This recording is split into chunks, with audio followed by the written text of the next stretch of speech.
So yes, thank you for coming. Conscious that it's St. Valentine's Day today, so lots of people I think can probably think of other things to do. So well done. Jim, you have to speak up. Sorry? You have to speak up. Right. Conscious that it's Valentine's Day today, so well done for choosing to come here instead of finding something better to do. And like all good historians, I googled St. Valentine earlier on, so I found out that he was a 3rd century Roman martyr. And there's one or two martyrs that will feature in the talk tonight, so there's a little bit of a link there. The other thought I had is when the Puritans were in control of Parliament, it was actually banned to celebrate Saints' Days, and you had to treat those days like any other day. So I guess coming along here tonight, we're all being very good Puritans.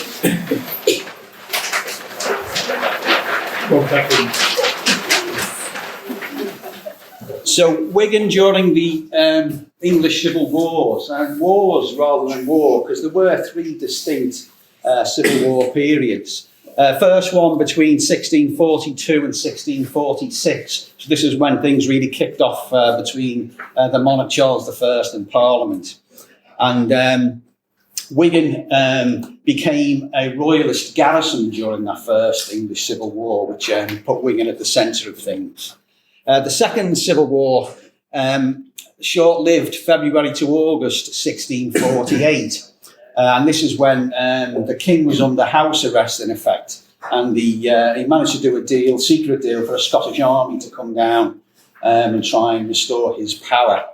And of course, that army came right through what we call the A49 today. So the Duke of Hamilton and Cromwell having a right old running battle right through Wigan. Third English Civil War, then 1650 to 1651. So by now the king has been executed. He was executed in 1649. So this is Charles II now trying to re-establish the monarchy in the country with the help of the Scots again. And again, Wigan is heavily involved, and there's a very significant battle that I get most of you will know about, the Battle of Wigan Lane. So the civil wars were essentially over at that point, but the political and religious turmoil carried on, for at least another 10 years. And Wigan suffered greatly through that time, partly because, we had nailed our colours to the sort of royalist mast. But of course, when the Restoration happened in 1660, then, that was an opportunity for us at least to, restore the town. So, like I say, it was a period of political and religious turmoil. And these are just some of the groups that I came across. Until I started to research this, I had no idea how complicated it was. But these are all, some of the religious and political groups that were trying to make their voice heard and trying to, establish some power during that period. In simple terms, though, for most people, it was the Royalists versus Parliament, or even simpler, the Cavaliers versus the Roundheads. So useful to understand where these words come from. Cavalier basically means a horseman from Latin or French for horse. Interestingly, I didn't know this, male escort to a lady. I've never heard it used in that context. I've got these very old dictionaries that have got some very weird definitions in. Interestingly, cavalier became an adjective as well. So you might tell somebody they've got a cavalier attitude, which basically means they're a bit of a risk taker, a bit reckless kind of thing. So it's not usually a compliment. And that comes from the fighting style of the Cavaliers, because they were risk takers. And it didn't. Sometimes it paid off, sometimes it didn't. Ultimately, it was the Roundheads who prevailed. They were more pragmatic, more organised, more cautious. So Roundhead, where did that phrase come from? I used to think it was to do with the helmets that they wore. But it was actually to do with haircuts, because some of the young parliamentary supporters cut their hair short because they wanted to be as different to Cavaliers as they could possibly be. And it was a word first used by a royalist when there were a group of young men gathered in London protesting against the king. And they all had these signature short haircuts, and he said that they looked like a bunch of Roundheads. And, that name stuck, and it became a bit of a sort of badge of honour. So what were the causes of the Civil War then? Well, mainly this power struggle between Charles I and Parliament. Most historians, I think, would lay responsibility squarely on the shoulders of King Charles. He was an autocrat. He believed in the divine right to rule. He closed Parliament down for 11 years. And it was normal and traditional for, the King and Parliament to agree important legislative changes, to agree, when we go to war, to agree when we should raise taxes. But the King just carried on and did all of those things unilaterally, while Parliament was disbanded. Eventually, he was forced to reconvene Parliament in 1639 because people were starting to refuse to pay their taxes, and there was another war about to start with Scotland. People then started to line themselves up behind one side or the other, a bit like Brexit. Everybody picked a side kind of thing, dug themselves deeper into trenches. So what determined which side you were on? Things like wealth, where you stood in society. If you were gentry, you might want to preserve the current system. You would probably support the king. If you were one of the growing middle class in towns, it might be that you want to have a bigger say. You're probably more likely to support Parliament. And religion, of course, was a huge factor. So Catholicism at this stage was still outlawed. But if you were a Catholic or Catholic leanings, you were very likely to support the king. Because there was this idea that although he was the head of the Church of England and an Anglican, there was this fear that he was drifting towards Catholicism. He married a Catholic wife. If you were a High Church of England, again, you may support the king. But if you were a Puritan, Presbyterian, or wanted this sort of European model of Protestantism, then you probably supported Parliament. Location was a factor as well. So obviously the power base of Parliament was in London and the southeast and in the east of England. Lancashire was considered a bit of a sort of rural backwater at this time. But Lancashire was a bit divided as well. Over in the east, you had Manchester, Bolton, which were Puritan parliamentary towns, as were most of the towns to the east. And further west, Warrington, Liverpool, Preston were royalist towns. And here's Wigan, slap bang in the middle. And you notice it's close to Latham House, which was the seat of the Earls of Darby. And Wigan became a royalist garrison, partly because there was royalist support in the town, but the biggest influence was probably the fact that Lord Darby, or the Earl of Darby, was not that far away. The Darbys controlled, most of Lancashire. So what was happening in Wigan? Wigan was growing as a prosperous town. We had a corporation, mayor, aldermen, burgesses, growing sort of middle class as well, tradesmen, journeymen. Some of the gentry were starting to send their sons into town because that was where the money was. The other thing about Wigan, it was surrounded by a lot of gentry who did have sort of Catholic affiliation, so that was a big influence. But as I say, the main single influence was the fact that the Earl of Darby chose Wigan as his garrison. So Wigan, like everywhere else, suffered the burden of taxation from the king. 1630, he imposed knights' fee fines. Ralph Standish had to cough up 30 quid, which isn't much now, but it was a huge amount in those days. Roger Bradshaw has to stump up £13, 6 and 8p. So it gives you an idea of the relevant worth of those two people. Obviously, Standish was a lot better off than the Bradshaws at that time. And interestingly, neither of them subsequently fought for the king. Given that they had Catholic affiliations, you might have expected them to.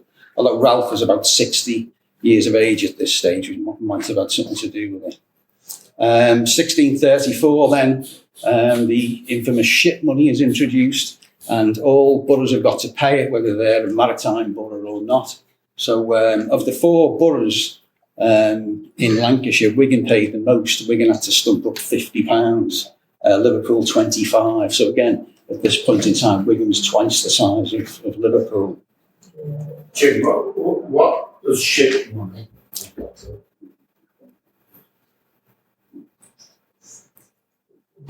Ship money. Traditionally, when a country went to war, the king would ask the country to stump up ship money to build ships, to fight in the war. So that's what it was designed to do. But Charles was just starting to claw in as many taxes as he could to, continue to fund his court and continue to fund the expensive wars that he kept getting embroiled in.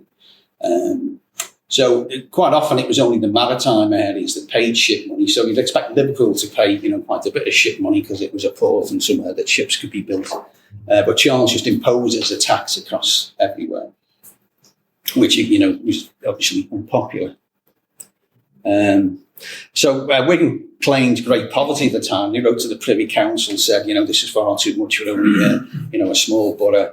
Our burgesses have no way of making money apart from the small burgesses that they've got. And the making of pots and pans, which I presume was a reference to the sort of pewter industry at the time. They said £20 was a much more reasonable amount, but they were told they had to pay up in full. Then 1638, he slaps a tax on the clergy. So the rector of Wigan, who's also the Bishop of Chester, has to stump up £200, which was that was a lifetime's income for for an ordinary person in those days. That gives you an indication of how wealthy a bishop, and a rector was. So in a short space of time, he'd managed to alienate the gentry, townspeople, and clergy. But despite all of this, Wigan was still considered a royalist town and became a royalist garrison.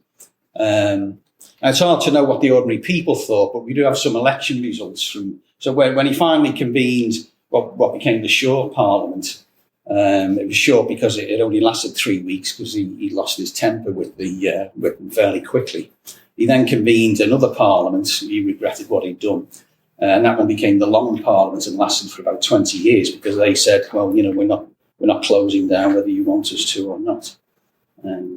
So in those two elections for the short and long Parliament, there were two successful candidates. Wigan could elect 2 MPs at the time. So this is Alexander Rigby at the top and Orlando Bridgman at the bottom. And in both elections, they were both elected. And they both, polled roughly the same number of votes.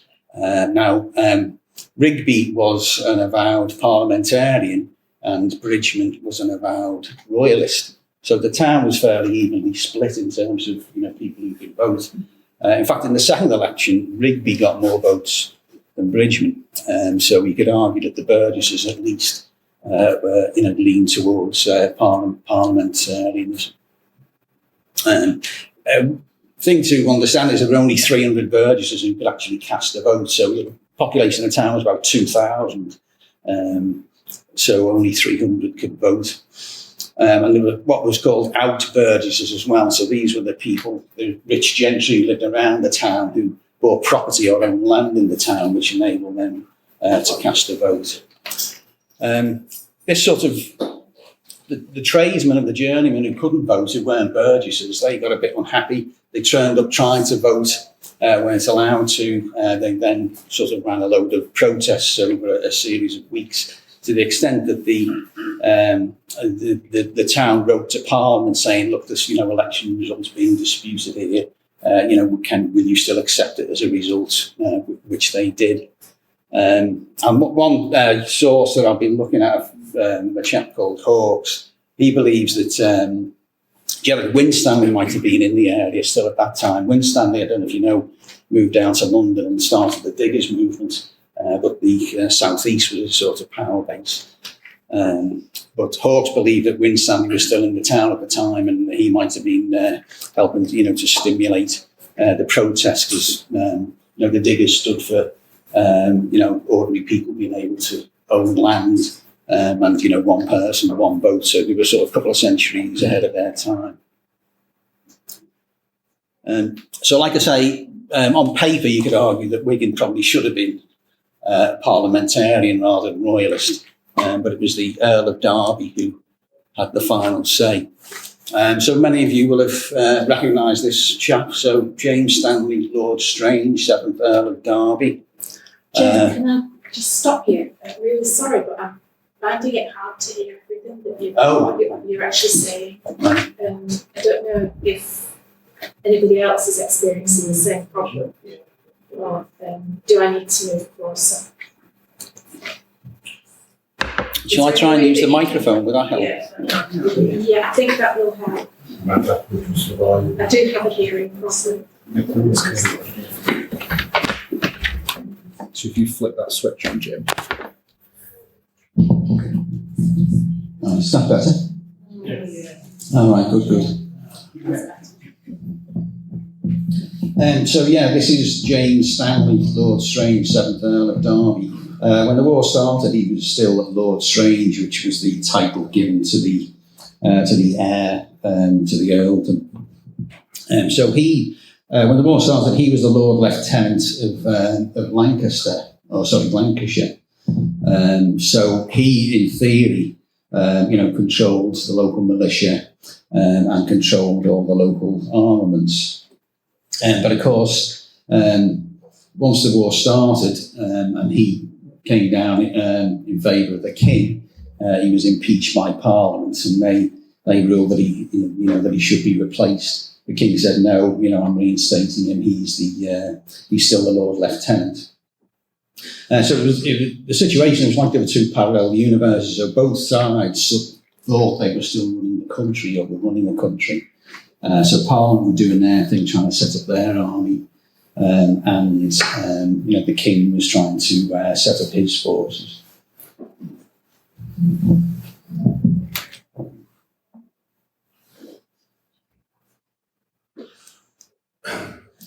So anyway, the war starts. So like I say, there's this parallel universe thing going on. So the king issues what's called the Commission of Array, and Parliament issues what's called the Militia Ordinance. So they were both a call to arms to try and get people to join their respective armies.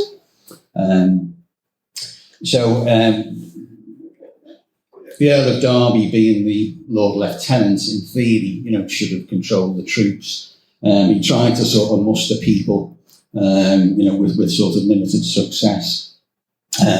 He then realised it was important to actually capture the magazines or the armories. So he captured Preston, Warrington, Liverpool. He then tried to take control of the Manchester magazine. Manchester was a parliamentary town. So this is where the first bloodshed was spilt. He tried to, through sort of negotiation, initially take the Manchester magazine and take control of it.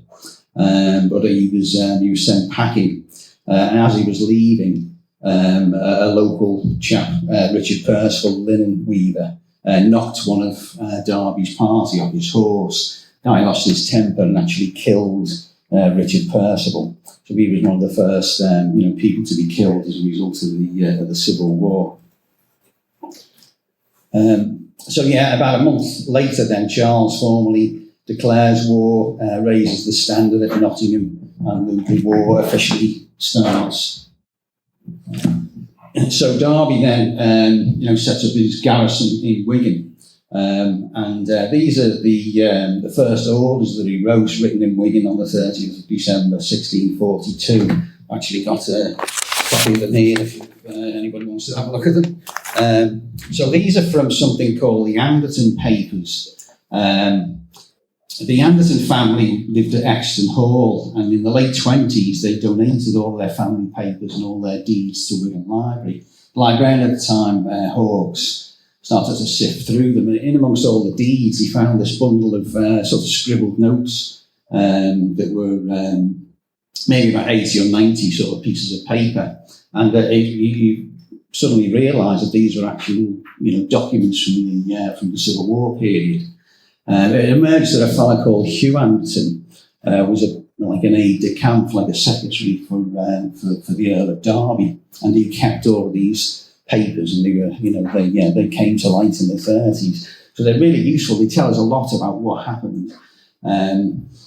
a lot of the town's records from the First Civil War period were destroyed when the town was sacked. So these are useful to fill in some of the gaps. So quite hard to make out. It's just like one and a half sheets of fool's cap. You can see Darby's signature. Possibly make that out there with his scribble. You can actually handle these papers at the archives, Wigan and Lee. So you're actually touching things that are nearly 400 years old. Handled and signed by by Darby himself. So this set of orders you're saying where he wants the various troops deployed. So you in Wigan, 300 men, 300 dragoons. Dragoon is a infantryman on horseback basically, and 100 horse, which means cavalry. So 700 men, 400 horses to be stationed in Wigan. So that's a lot of people, and a lot of horses. He orders for landweers to be paid and disbanded. Landwehr is a German term for the Home Guard. So he's saying disband the local militia, I guess with a view to them, joining his main force. He asks for all the local gentlemen to list their tenants and their names so that they can be brought to arms. And there's a sheet of paper in amongst these papers that shows a list that came in from Eccleston that had 44 men on, but shows that only 5 of them were recruited. So I guess there were only 5 people who sort of passed muster, as they say. Also, rather mundanely, he says in here that he wants, supplies of butter, cheese, bread, and hay. I presume the hay was for the horses. And he indicates what price he's prepared to pay for it. He talks as well about the need to set up a council of war with all the people listed there. Some of them, the existing Lord Mayor, ex-Lord Mayors, Captain Charnock, Captain Chisnell, 2 men from Standish Parish. And he also sets out the plunder rules. So he tells his men that they mustn't plunder without permission. There must be an officer present, and all plunder must be brought back and shared for the greater good. So this is another sort of set of orders, and it's interesting to look at the signatures on these. So this is the sort of war council that was running Wigan at the time. So Will Ford, he's the existing Lord Mayor. The second signature is Blair, and he was a Scottish military man sent in by the King to sort of oversee things. William Gerard, so Sir William Gerard of Bryn, as he would become. Christopher Anderton, Edward Lloyd, who was another previous mayor of the town. So the interesting thing in this one is that it appoints someone called William Pilkington, who was another ex-mayor, to oversee the fortifications of the town. He was also appointed chief scoutmaster. That doesn't mean he was going to set up a troop of Boy Scouts. It was his job, he was the intelligence officer basically. It was his job to find out what the enemy were up to and warn people about any possible attacks. So these other things, they look like shopping lists, these, but like I say, they're nearly 400 years old. This one, on the far side, this is a list of the officers that were due to be paid December the 22nd, 1642. So Chisnell's on the top there. You see in amongst there Sir William Gerard's name. He's stationed at Lee that week. And then there's 2 people stationed at Chowbent, 2 at Wigan, 2 at St Hindley. And this list here, this is a list of prisoners that they're looking to exchange. So very early on, both sides took prisoners, but they were all local people. It didn't make sense to keep them and have to sort of pay to look after them. It made more sense to send them back to their families, so their families didn't lose their source of income. So this it's quite difficult to read, but it's I think that you are to exchange those prisoners whose names are above listed or above written. So another interesting fragment that I came across in here, and it's actually signed by Fairfax. I don't know if you know, heard of Fairfax. He was he became the commander-in-general of the new model army. So most people credit Cromwell with winning the Civil Wars. Cromwell was Fairfax's number 2 for a lot of the time. So he deserves the credit for setting up the new model army and leading the parliamentary side to victory. So it's quite a damaged note, and I couldn't make out what it said. It was written in 1649, appears to be addressed to the mayor and the bailiffs of Preston, so I'm not quite sure what it was about. But fascinating to see Fairfax's signature there, given what an important person he was. So Pilkington was given the job of setting up the fortifications around the town. Troops were going to be billeted inside the garrison, so these earth walls were erected as quickly as possible. There's a record of 30,000 bricks being commandeered. I think that was for them to be sold to raise money rather than to actually build the walls, which essentially were earthworks. There's also a record of camps being pitched on Parsons Meadow and on the banks of the Douglas of Poolstock. What was later shown on some maps as Cromwell's Ditch, which I'll come to in a minute. Bell founders were told to start making guns, so they started making mortars and cannons instead of bells, and gunpowder was manufactured in some of the local mills. Sorry?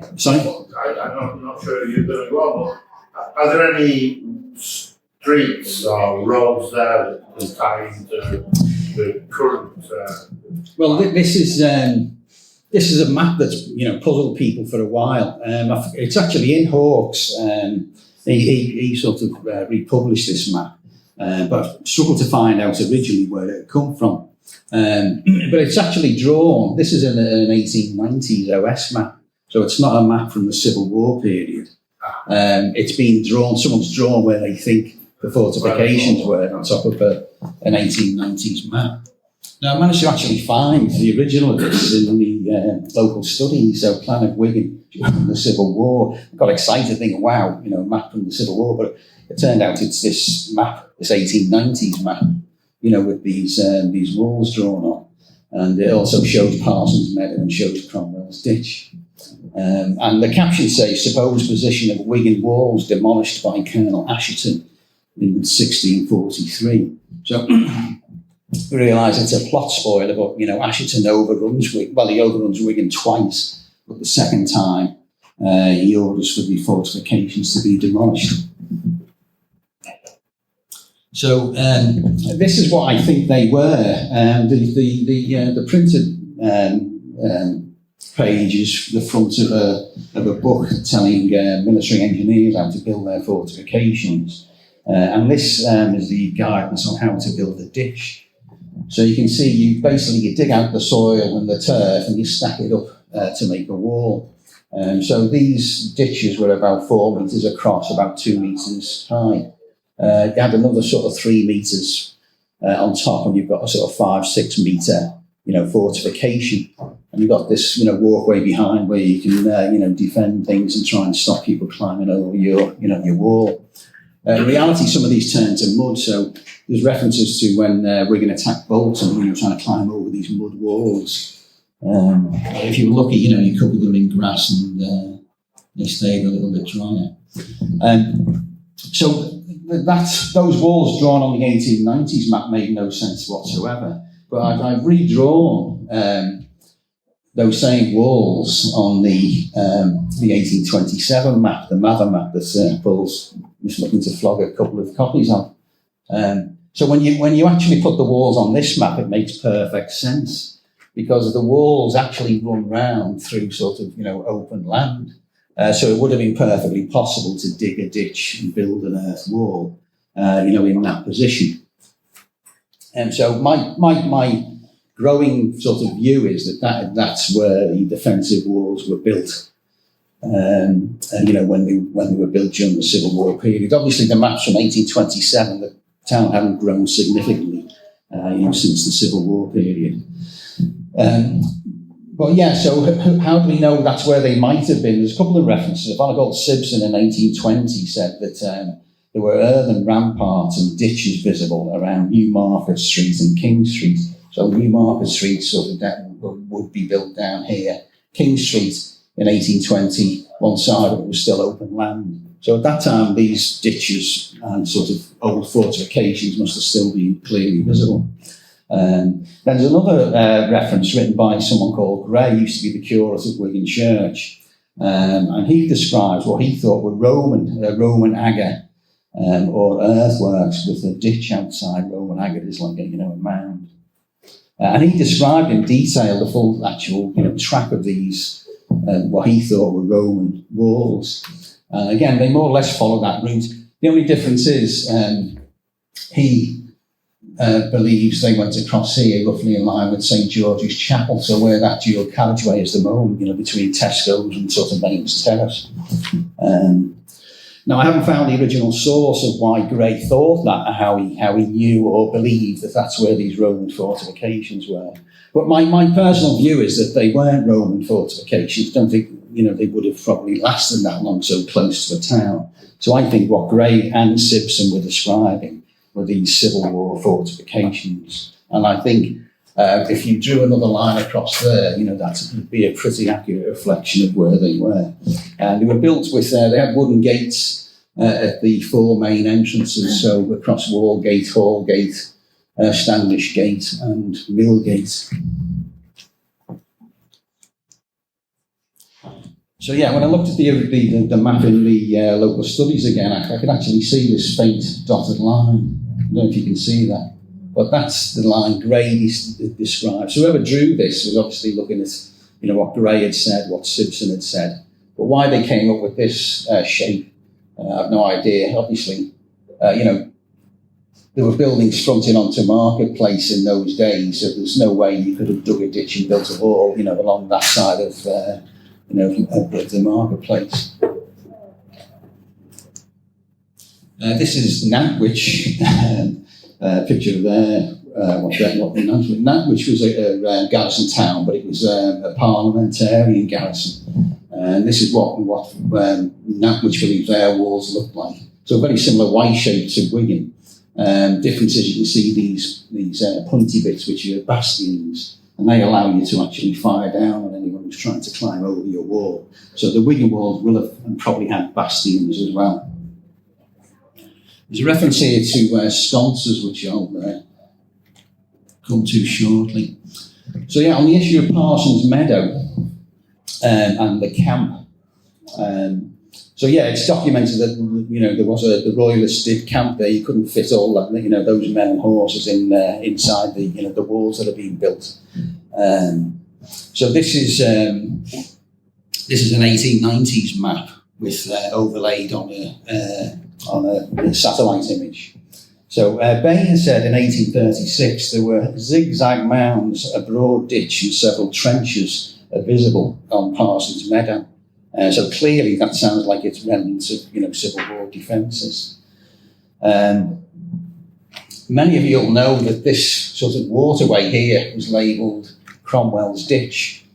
But I think the sensible conclusion, is that that's a natural waterway. It's a continuation of Innsbruck and it flows up into the Douglas. Now you'll see on here there's another Cromwell's Ditch, and this is Poolstock Brook, which again, natural waterway, ran up into the Douglas. There's a third Cromwell's Ditch on this same map, but it's now buried under where Robin Park Arena was. So they made it. Obviously, this wasn't dug as a defensive ditch; it was a natural waterway, and it might be that it was called Cromwell's Ditch, because of the Civil War connotations, because it was there was a Royalist camp there, or it might be when Cromwell came back, and he stayed in and around Wigan for about 4 days, that he billeted some of his troops there. I don't know. But if you look here, there's actual hard to see, but there's an actual embankment marked on here. Runs along the side of Poolstock Ditch, so this does look like it might have been earthworks. This particular bit, you'll see it's on the edge of this housing estate. And I went to have a look, and it's actually still there. So this embankment, it's labelled Cromwell's Ditch, the 1819 map, which may be a Civil War fortification, or the remnants of it's actually still there. The brook's gone. It is, exactly spot on, yeah. So the brook is gone, it's been so Poolstock Brook now runs along here. So it no longer runs along in front of the ditch. But yeah, that is St Jude's playing field. So this is what Poolstock Brook looks like now. So you can see, if you were going to use an existing brook as a fortification, it would be pretty effective, wouldn't it? I wouldn't fancy trying to cross that when someone's, firing musket balls at me from the other side.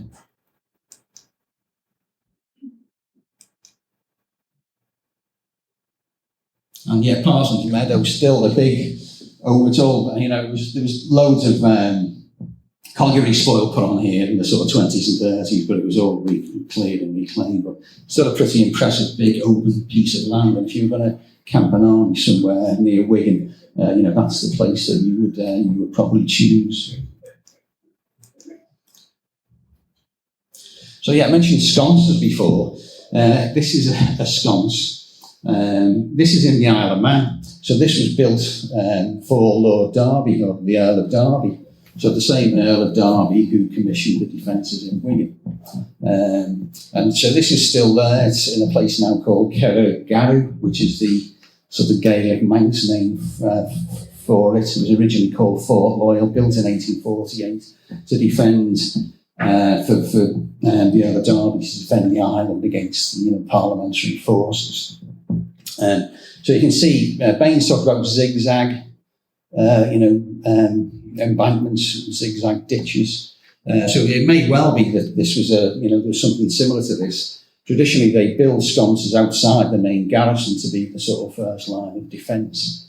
So it's a possibility there was something a bit like this, or some elements of this on Parsons Meadow that Baines, recorded in 1836.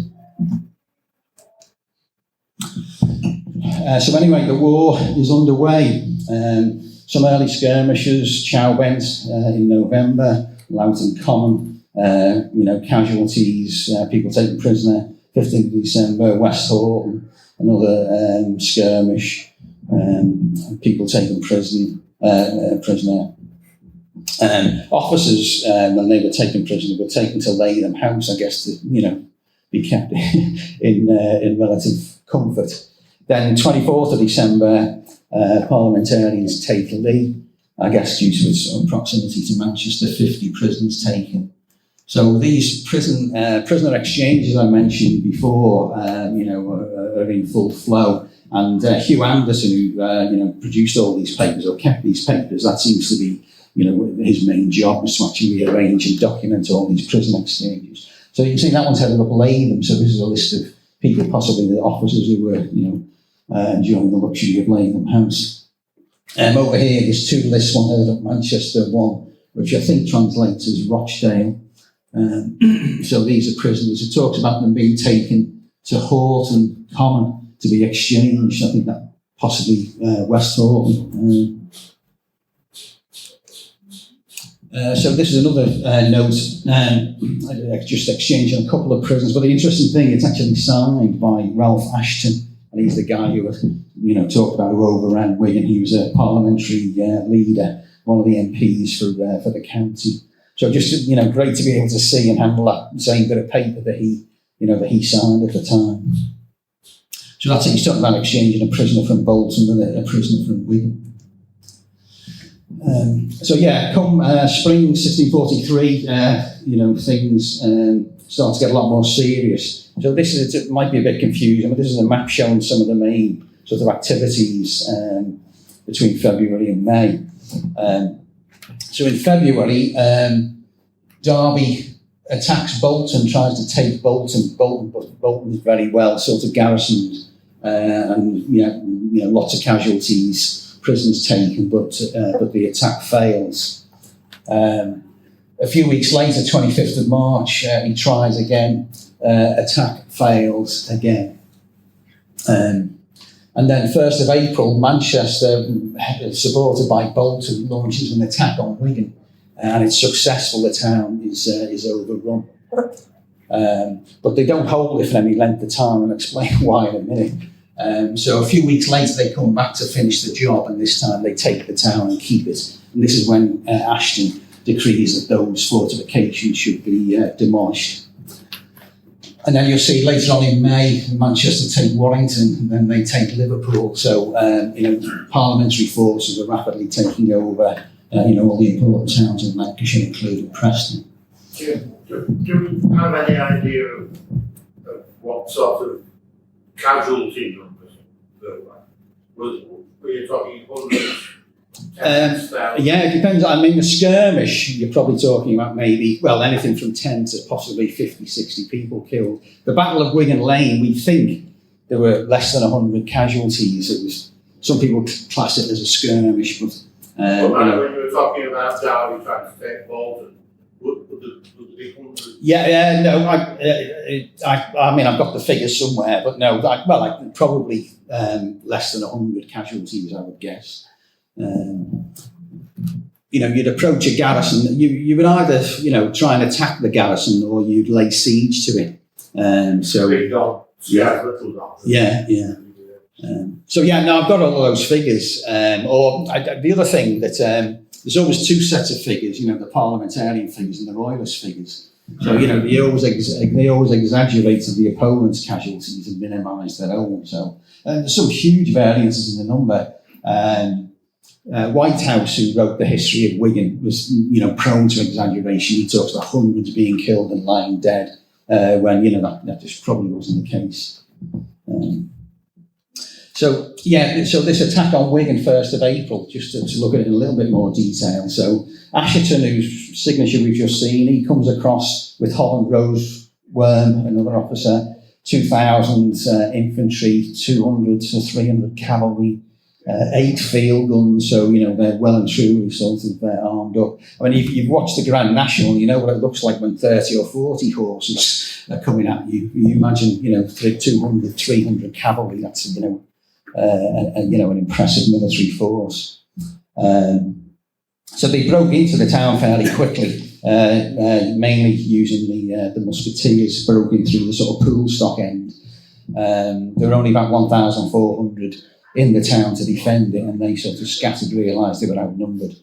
Number of them, a lot of you will know this story, barricade themselves inside the parish church, make their way up into the tower and start shooting down and trying to pick off some of the Roundheads. And Roseworm reports in his account later on, he says, we didn't lose many men taking the town, but we lost a lot more, who were shot from the tower of the church.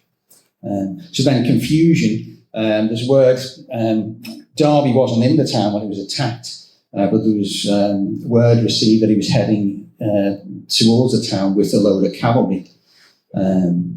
So the Holland decides, he'd better evacuate. He's told he's got to clear the church first, so he threatens to blow it up, which flushes out the 86 people who are in there, and they surrender.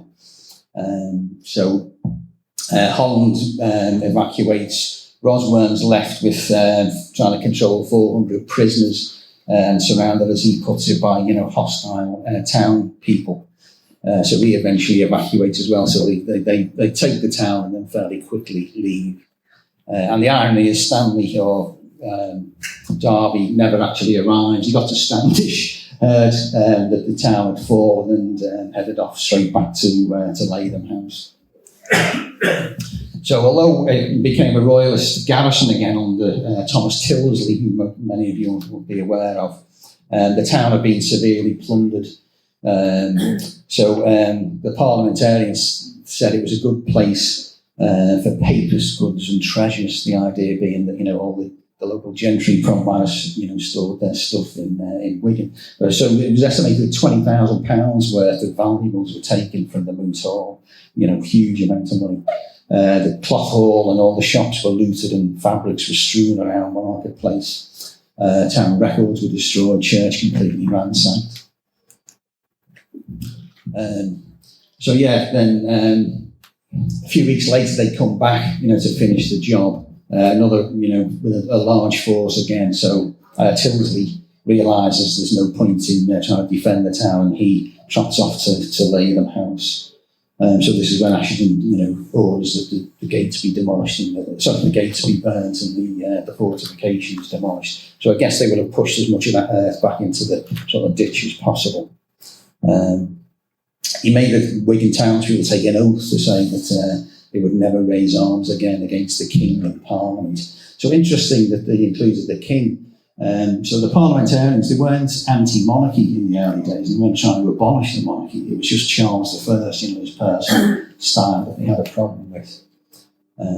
So anyway, by the end of May 1643, Warrington had fallen, and Parliament pretty well had control of the whole of Lancashire.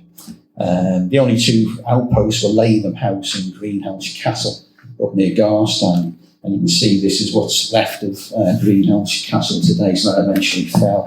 It was partly destroyed. Latham House, though, was a tougher nut to crack. So we don't really know what Latham House looked like. There were no pictures or plans from the period. So this is an artist's impression based on a description by a fellow called Samuel Rupert. He was the chaplain there during the Civil War. But you can see it's a huge, it's called Latham House, but it's a huge, well-fortified castle. A huge sort of 6 foot thick outer wall with protective towers and a gatehouse inner wall, and this sort of this keep in the middle that was known as the Eagle Tower. It's also surrounded by a moat, and it's in a hollow, which makes it difficult to attack with artillery. So yeah, this siege is legendary. I don't know if you've heard of the siege of Latham House. Is that something people have heard of? Darby's gone to the Isle of Man to defend the Isle of Man. So it's the Countess is the head of the household. So she is responsible for defending the castle. Huge force, 2,500 troops arrive, camp around the castle to try and sort of lay siege to it. There's lots of bargaining to try to convince her to surrender, but she holds out. She's defiant. So originally Fairfax was involved in the siege, as was Assheton, Holland, the people who attacked Wigan, and so was Alexander Rigby. So remember, he was the MP who he became a military man. So he was left in charge of the siege, of laying siege. So eventually all the negotiations broke down. They started to bombard it, but they made little impact on it. The only weapon that was doing any damage was this huge mortar that they had, because it was sort of lobbing grenades and missiles over into the centre of the castle. But the people who were being besieged didn't just sit back. They came out and actually, mostly at night time, came out and actually attacked the besiegers and killed some of them and dragged some of them back inside as prisoners. But the most celebrated sort of sorting out was when they captured the mortar. So you can see it's depicted here. This is a sort of Victorian, highly romanticised sort of image. The mortar was actually on a sledge, not on wheels. So the last thing you needed was a large man sitting on it while you were trying to sort of pull it back into the castle. But it makes a good picture. So this person depicted is Edward Chisnall, who's mentioned in our records, from Chisnall Hall, as you may know, up past Standish in Coppell. He was actually 25 at the time. He looks a bit sort of middle-aged, doesn't he, in this depiction. So the siege was eventually lifted. Prince Rupert arrived in the region, head of the Royalist cavalry, sort of most feared sort of Royalist leader, and he heads for Latham. And as soon as Rigby hears that he's on his way, he packs the siege in and heads off back to Bolton.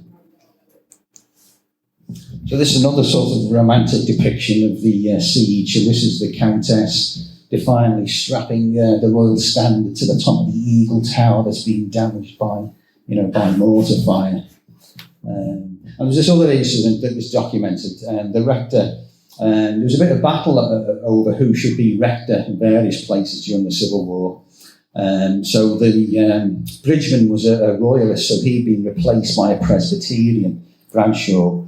And Bradshaw stood in the pulpit one Sunday and said that to urge people to take up arms against Babylon and pray for her downfall. It was a reference to the Countess of Darby.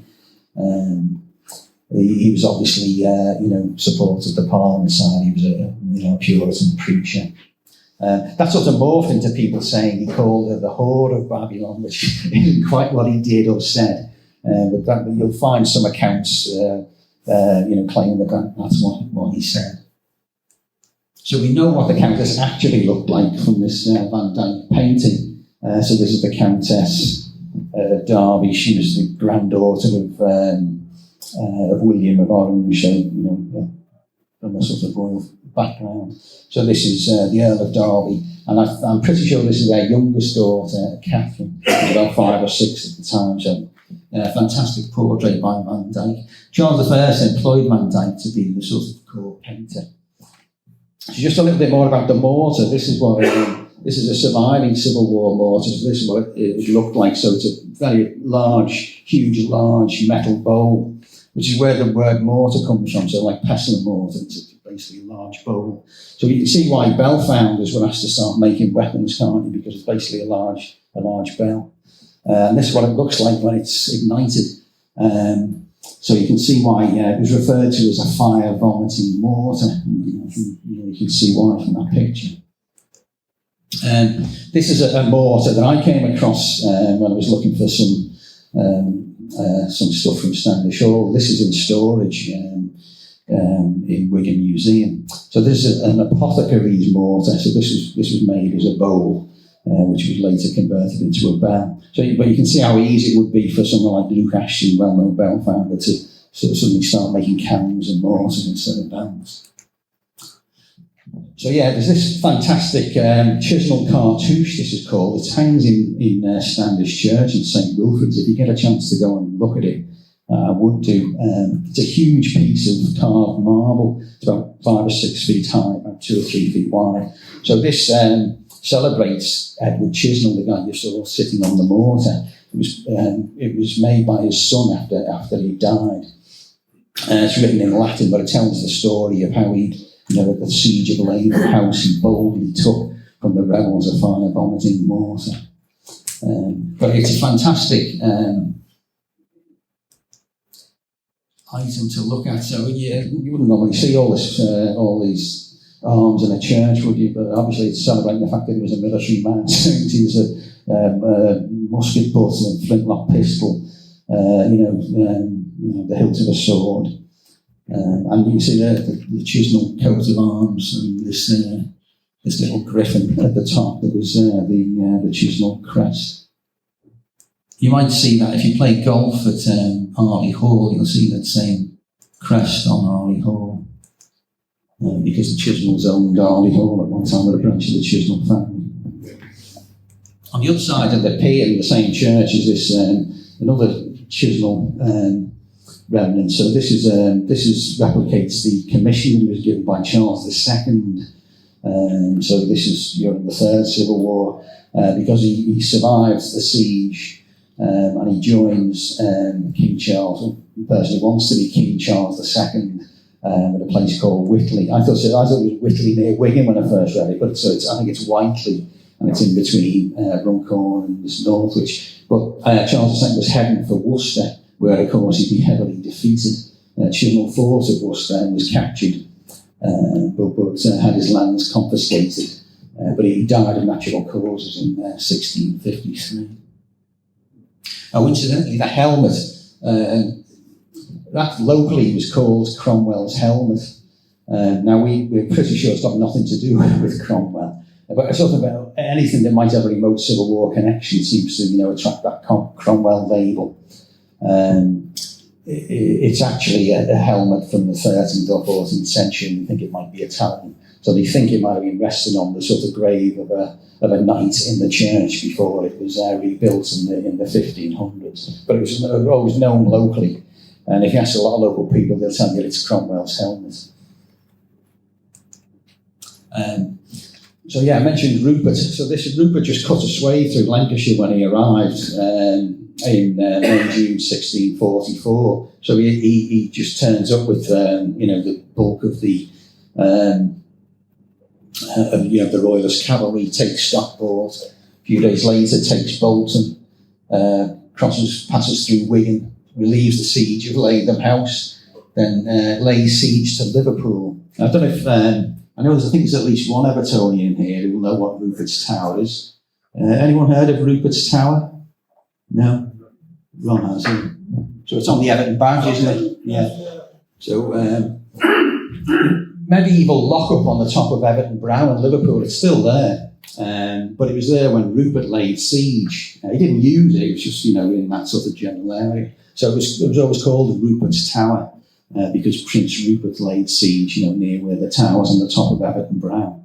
And it's actually still, if you look at the Everton badge, it's still, still on the badge. Did Liverpool Castle get destroyed in the Civil War? Or was that a different Well, he laid siege to the castle. I don't know how much sort of damage it sustained in it. Quite a bit, I would imagine. I think it changed hands a couple of times, but he camped, on Everton Brow and laid siege to essentially Liverpool Castle, which he eventually took. He then headed off to York to relieve another siege at York, but he came a cropper at Marston Moor a few days later, because that was a heavy defeat for the Royalists. As a result, he left the country and left Lancashire to his own devices, and he fell back into parliamentary hands. So just to mention the Bolton, the attack that he made on Bolton, and he was accompanied by the Earl of Derby, became known as the Bolton Massacre, and turned Derby into a war criminal in the eyes of Parliament. So you may remember Derby had already attacked Bolton twice and failed, but he's got Prince Rupert with him now. So they launch an attack, which is sort of repelled, and then Stanley of Darby asks if he can lead the second attack, which he does, and they break into the town. But what is known as the slaughter of Bolton ensued. So they killed a lot of the military people, but they also killed a lot of civilians. And there's various estimates, but at least 1,000 people were killed. And it's commemorated, still today. This is the market cross at Churchgate in Bolton. So you'll see during the Civil War, Bolton besieged thrice and taken once with much slaughter. So this would come back to Horns. Derby later on. So this is Rupert. He was only in his 20s at the time, but very brilliant soldier basically. And he's the archetypal cavalier, so the reckless risk-taking person charges into battle. That was Rupert.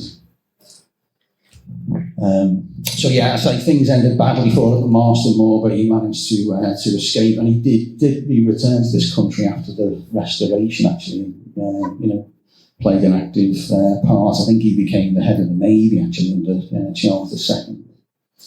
Who actually is it? Is it Charles' nephew? Yeah. Prince Rupert of the Rhine. So he's born in Prague. He's actually the nephew of Charles I. And he was a cousin of the Countess of Darby, whose portrait we saw earlier on. So she'd actually written to him and say, we're under siege, please come and help me, kind of thing. Which he did. So anyway, once he'd run through the county and left, things fell back into Parliament's hands.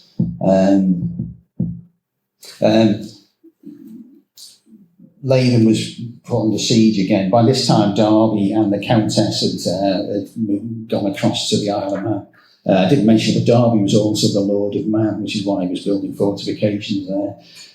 So they sort of, retreated to the Isle of Man. And Latham came under siege again. It was eventually taken in December 1644. And that huge castle that you saw was just pretty well flattened. There's very little trace of it. There's archaeologists today still trying to find out where it was, because it was, it was literally wiped out. I don't know if you know Carnarvon Castle, but that Carnarvon and Latham House, both built by the Stanleys, and Latham House probably looked very like Carnarvon Castle when it was there. So imagine if it hadn't been destroyed, with like this huge castle the size of Carnarvon in the middle of the Lancashire plain.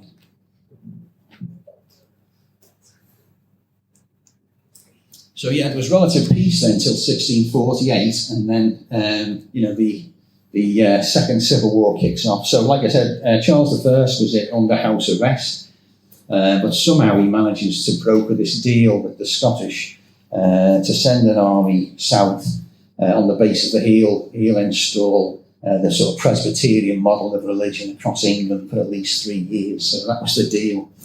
This chap in the armour here, this is the Duke of Hamilton, one of his allies from Scotland. So although he looks the part with this full suit of armour and this marshal's baton, he had no sort of military pedigree at all.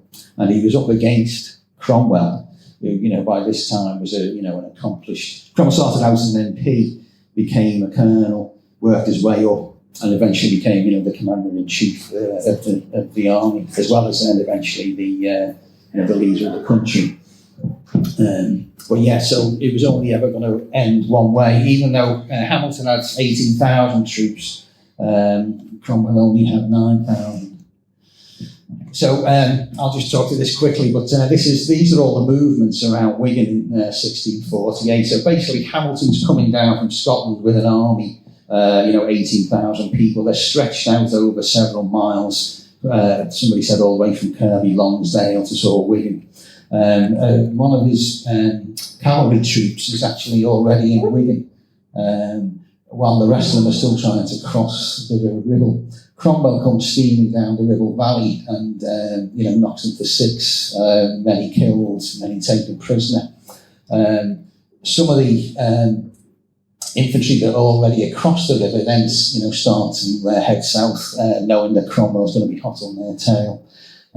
Middleton, who's in Wigan, hears about this and starts to head back, and bizarrely he takes the wrong turn at the Boar's Head, so he heads up Chorley Road instead of the A49. And meanwhile the infantry, they're all coming down the A49 through Standish.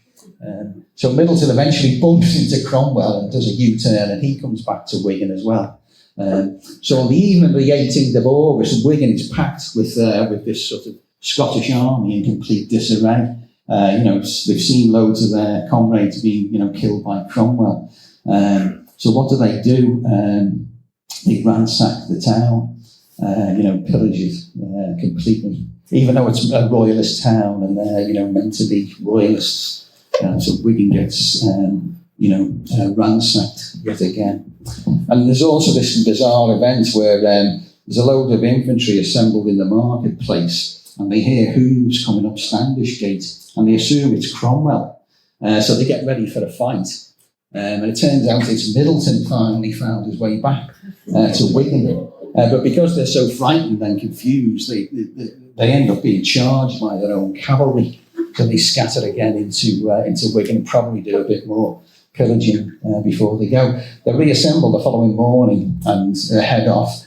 Cromwell sensibly camps outside around Standish, and then follows them the following day, catches up with them at Winnick, where there's another battle. Some of them try and hold the bridge at Warrington, but he brushes them aside. And Hamilton and what's left of his army tries to escape up through Yorkshire, but he's captured, and the following year he's beheaded. So if you think what's how the military stand up against cavalry, this is a fantastic painting that I found. So military consisted of pikemen and musketeers. So you can see they had the 18-foot pikes with a very sharp, metal spike on the end. So they could be very effective in defending against cavalry. You can see there's musketeers in amongst them. Usually the musketeers would actually be on the flank. They wouldn't be in amongst the pikemen. The cavaliers, the cavalry, their main weapons were flintlock pistols and something called a carbine, which is like a cross between a pistol and a musket. So they carry 2 pistols and a carbine. Once they discharged them, then they'd have to, trot off and reload, or pick up another set of loaded weapons. So this is when Cromwell spent a bit of time in and around Wigan. So on the 18th, he camped. We think between the Boar's Head and Stanley, somewhere around, where Ashfield Park and Roundmoor is, possibly on the banks of the Douglas, that was running through here.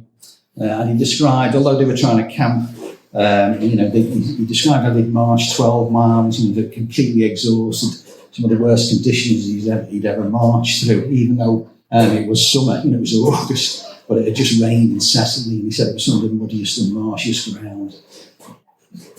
His men were exhausted. But then Hamilton's people were still sort of, the fragments of Hamilton's army were still coming through, and he said we had lots of skirmishes in the night. They killed a number of officers and took another 100 prisoners. And this was all before he then, chased them through Wigan down to Warrington.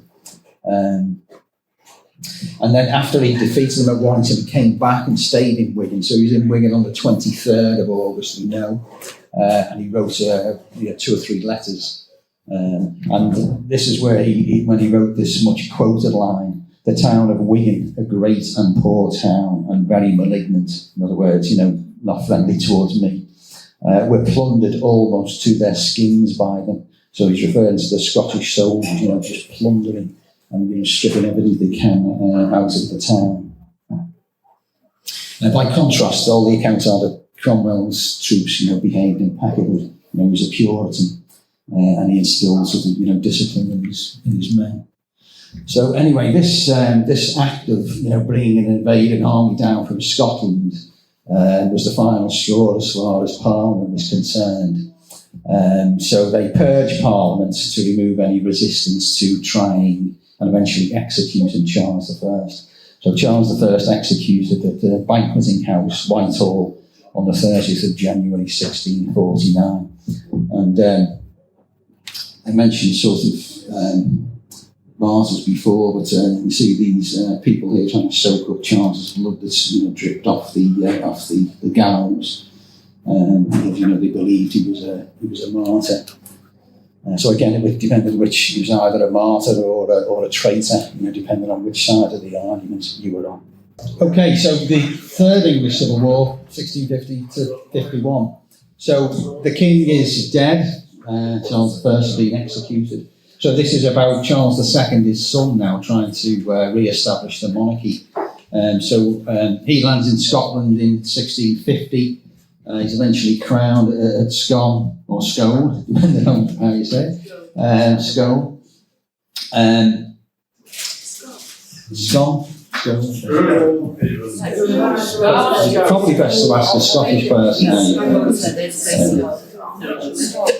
What comes first? Good question. So his aim is to advance through England again with the help of the Scottish army. He calls for Stanley and Tyldesley to join him. They're both Stanley. Sometimes I refer to him as Stanley, and sometimes Darby, who's the same person. So Darby is still in the Isle of Man, and Tyldesley's with him. So he calls them to come across and sort of join the campaign. And travels through Lancashire, stays at Tyldesley's home, although he's not there that time, at Myerscough Lodge. So although the Tyldesley family home is in Morley Hall, I think, near Atherton, Thomas Tyldesley actually he lived at Myerscough Lodge up near Preston. He also stays at William Gerard's house at Bryn, before continuing his journey south. So Darby then lands 7 ships at Preesall Sands up on the Wyre Estuary, 15th of August, and obviously Thomas Tyldesley's with him. He's only managed to bring 300 infantry and 60 horse with him. That's all he could muster from the Isle of Man, and they weren't trained, or very well trained troops. So his aim was to gain support in Lancashire, travel around, talk to the Presbyterian councils. By this time, Parliament had moved to was being dominated by what were called the Independents. So it was dominated for a while by the Presbyterians. The Presbyterian model is to do away with the bishops, and the church was run by sort of elders and ministers. But the independents believe there shouldn't be a sort of state-controlled religion. So at this stage, Presbyterians were more likely to side with, with the king. But he failed. They weren't convinced. It probably didn't help that the king, or the potential king, had stayed at the house of two prominent sort of Catholics in the area. So the Presbyterians complained about them having a papist contingent. This is another sort of map, there's sort of wanderings around Lancashire. So you can see Stanley lands or Darby lands at Preesall Sands, travels down, passes what's left of Latham House, camps at Up Holland for a night, heads down to Warrington with a council of war, again trying to drum up, support, passes through Wigan up to Preston, and then comes back down towards Wigan. Meantime, Lilburn is being told to head up to Lancashire and try and sort of, prevent this gathering momentum. And Cromwell is also rumoured, I think, to be coming across with infantry to support him. So Lilburn, the story goes, he didn't particularly want to engage with Darby until he had Cromwell's support. So they was basically sort of wandering around, almost trying to avoid each other. But they almost by accident, bump into each other at Wigan, and the Battle of Wigan Lane becomes inevitable. So Robert Lilburn, as I say, is leading the parliamentary side. Darby is leading the royalists. By this time, he's managed to accumulate 800 foot, 600 cavalry. So roughly matches Lilburn's numbers. He had about 1,300. So there's lots of, sort of varying accounts of what happened, but probably what happened is Darby was heading out of Wigan, up Standish Gate towards Wigan Lane, and Lilburn placed his sort of cavalry across Wigan Lane to block his way. Wigan Lane at the time was described as a sort of wide sandy lane with hedges on two sides. So it was a very contained area to have so it wasn't a traditional sort of field battle. It was basically became a cavalry engagement. So Darby splits his cavalry into two. He leads one group, Tyldesley leads the other. And they launch 3 attacks to try and break through the parliamentary army. It only lasted for an hour, slightly less than an hour, but it was it was very intense while it did last. So the first 2 cavalry charges didn't break through, but nearly did. The third, Lilburn brought up a reserve from somewhere, and that, along with the sort of musket fire that was coming from the hedges, caused the Darby's troops to sort of realise they weren't going to win the battle. So they fled back in towards Wigan, pursued by the Roundheads on horse and foot. So Lilburn wrote a detailed report that was published after the battle, and he, in terms of casualties, he said he lost 1 corporal but no more than 10 of his men. He said he killed 60 royalists from the ranks and 6 officers, taking 400 prisoners. Now, like I say, accounts vary widely. So White House in the history of Wigan, who I think had a tendency to exaggerate, said, the Earl lost 300 men of his 600, but we know he had more than that. And Lilburn left 700 dying and wounded on the field of battle. But that couldn't have been that on that scale, or we would have known a lot more about it, and there would have been an awful lot of dead people to bury and sort of dispose of. So I think Lilburn's account is nearer to the truth. So this is Robert Lilburn, brother of John Lilburn, who was may or may not know was famous as the leader of the Levellers movement. So he wrote a report on the battle, which was printed and published. Printed material, propaganda was produced in great quantities during the civil wars. If you won a battle, you wanted to tell everybody about it. So this was all printed and distributed within a few days of the battle being completed. So in terms of the officers, then he said Sir William Widdrington had been killed, Thomas Tilsley had been killed. Apparently he'd come off his horse, was wounded and was shot trying to escape through a hedge. Other officers, Boynton, Chester, Trollope were killed. William Throgmorton was reported dead, but apparently his lifeless body was taken to Hay Hall, where he recovered under the care of the Bradsames. Widdrington, Boynton, and Trollope buried in the churchyard, and that's documented. Thomas Tilsley is taken to the family's crypt and buried at Lee Church. So this is the area. This is the LiDAR image overlaid on an 1890s map. So you can see this is the Douglas Valley here, and this is Wigan Lane in the area where it's meant to have happened between Mouse Cross and Leyland Mill Lane, or Mill Lane Ends as it was known at the time.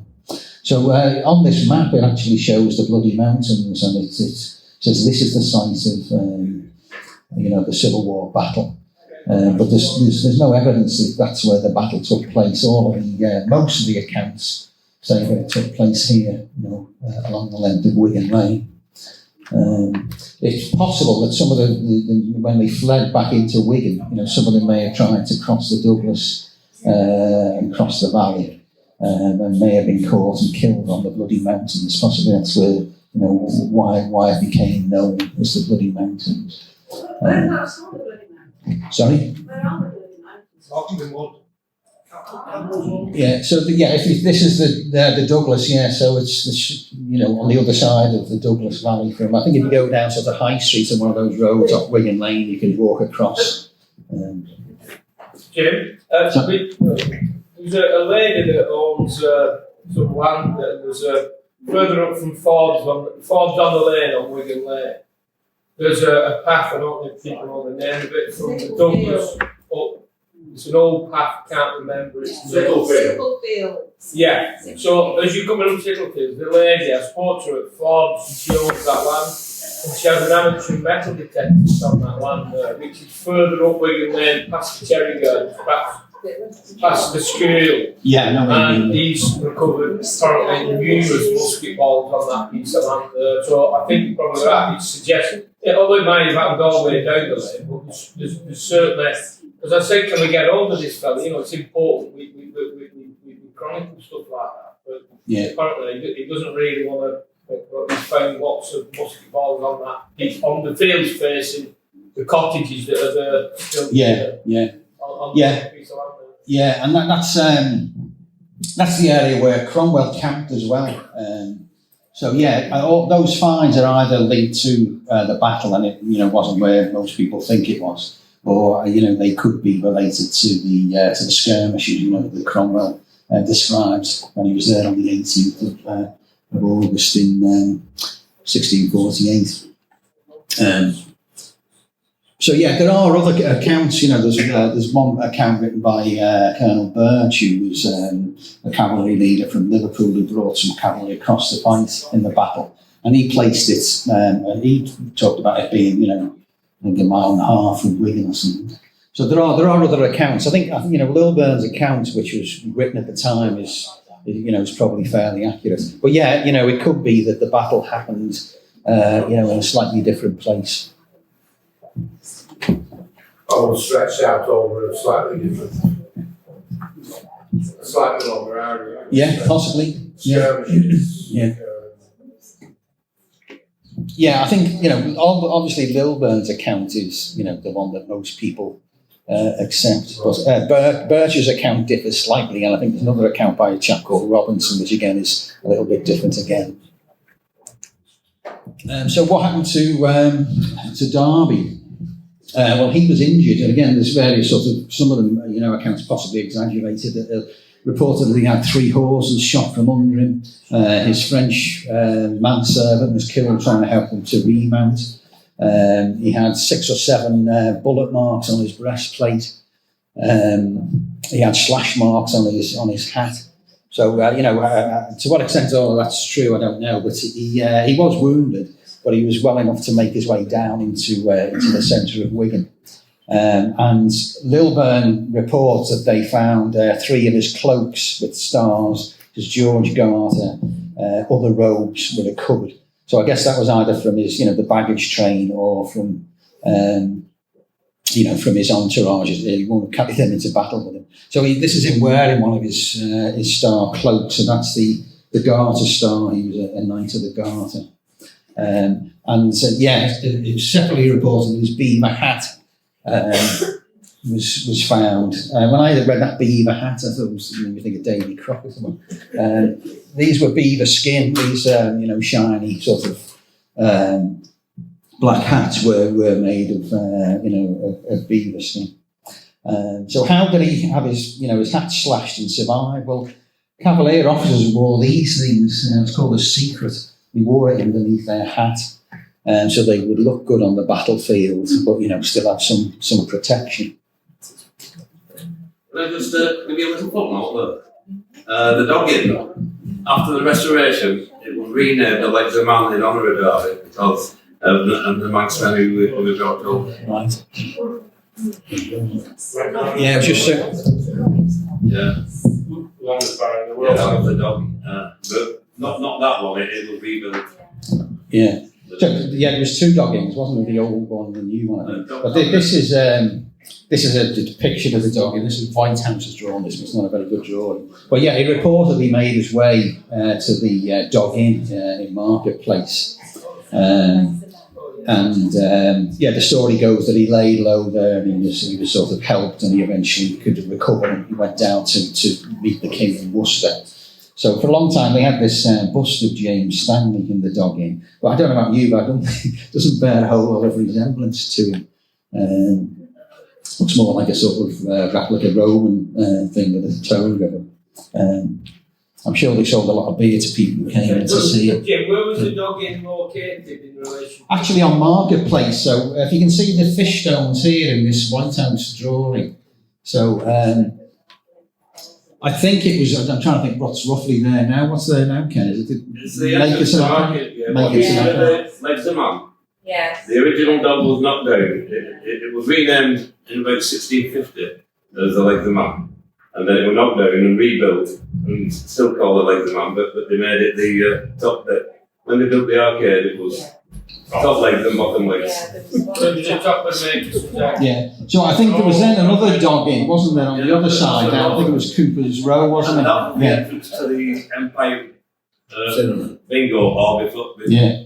It was a music hall. Yeah. So I don't know whether this bust was in the old dogging on sort of Cooper's Row, or I suspect it is because there's a photograph of it.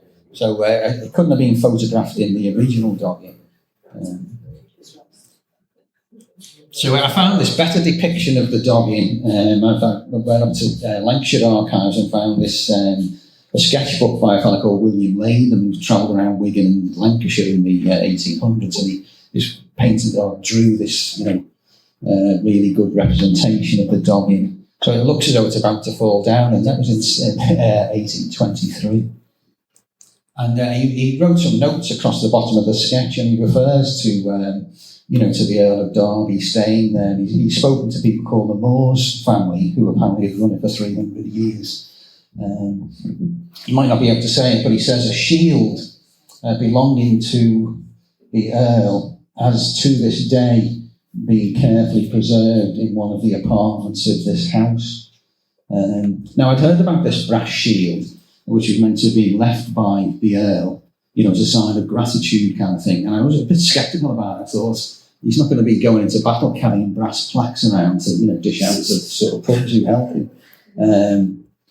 So I was a bit, sceptical about it. But it may be that he actually, it might have been given to them later on. When I looked through the sketchbook, a couple of pages further in, I found this. So he's gone into the pub in 1823 and sketched the plaque that Darby left. And so I'm now convinced that it was a genuine story. So you can see this is Darby's coat of arms, and this is the garter around it on Swarky Marley Ponce, which is the motto of the Order of the Garter, evil unto him who evil does.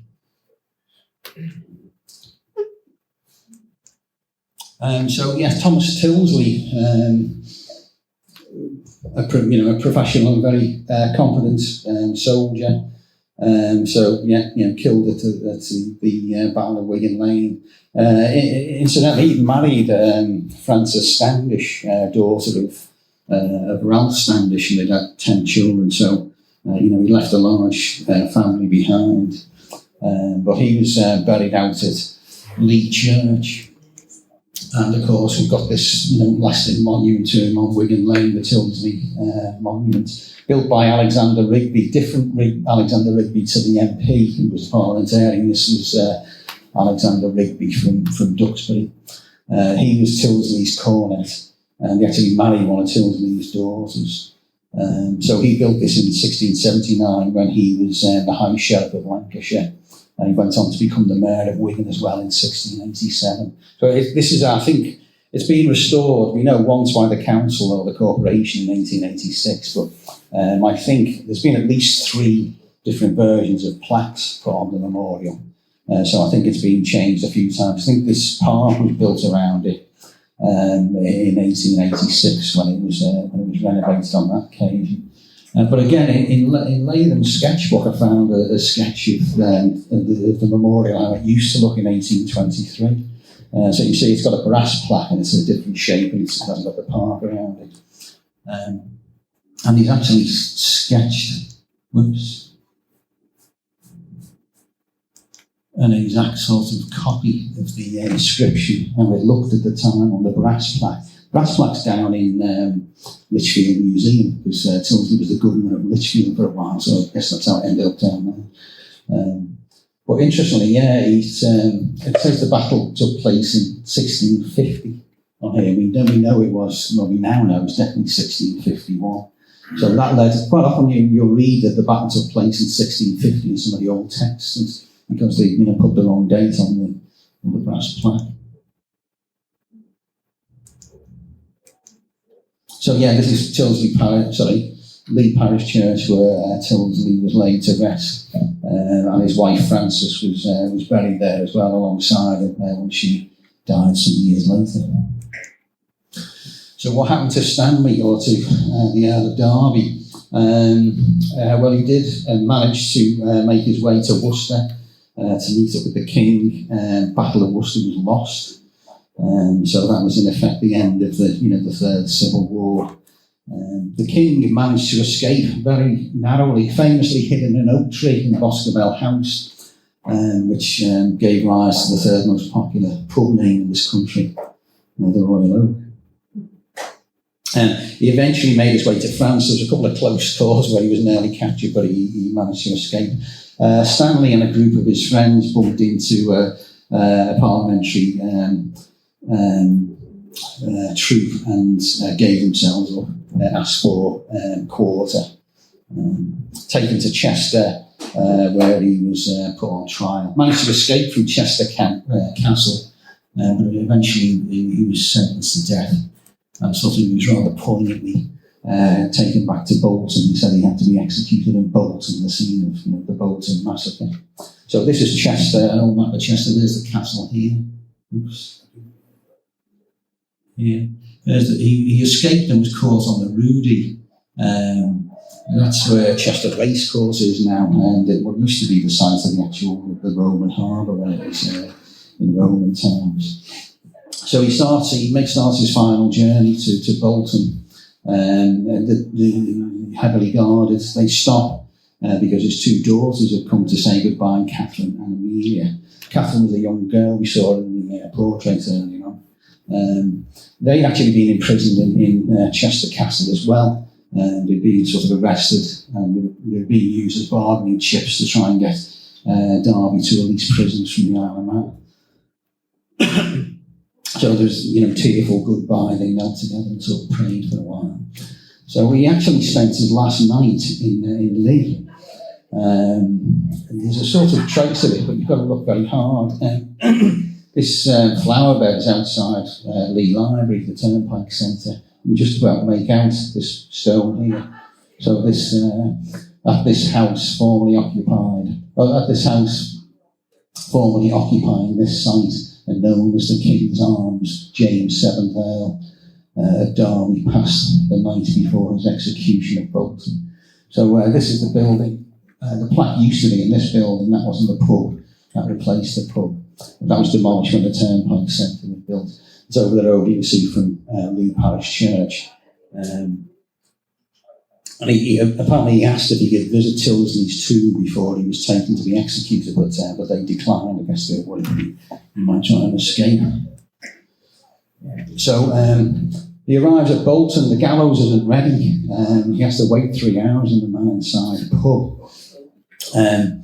It's believed, or it was reported, that timbers from Leyland House, another symbolic gesture, the timbers from Leyland House were brought across and built into the gallows. So yeah, this says it's an exact representation, although it doesn't look that realistic.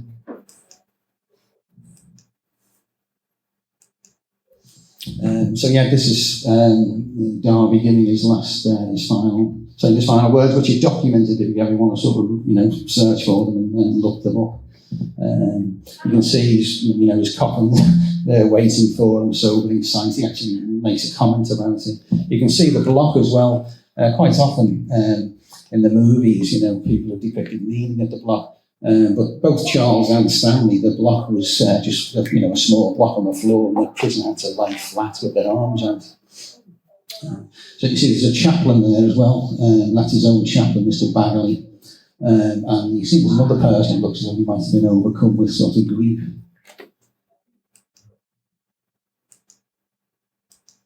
This is a more sort of lifelike depiction painted by an unknown artist. So you can see there's a group of people here who believe were people come to give him moral support. One of these was one of the Bridgemans, brother of Orlando, and his manservant from the Isle of Man. And you can see there's trouble in the crowd, which was reported. Read one report that people in the crowd were killed by the troopers. Whether that's true or not, I don't know. You can see there's more of a crowd showing on this. So you see Stanley, saying his final words.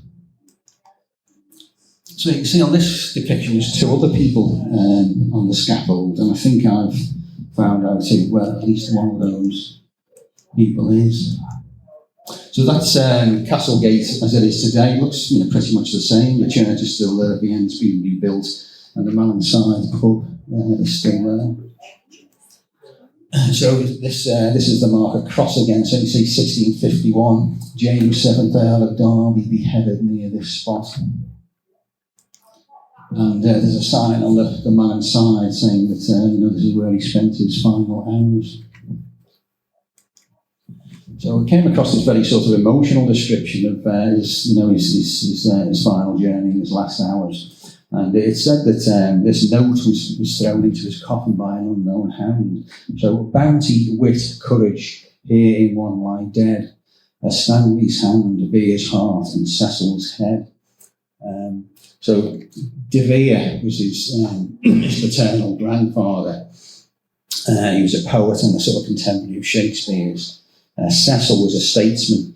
He was the chief advisor to Elizabeth I for most of her reign. So I guess what this is saying is that he has, the heart of a poet, the head of a statesman. And then there's this other verse, while Stanley's lifelike face you scan, you recognise the king of man, but learn his death from history's pen, and then you see the king of men.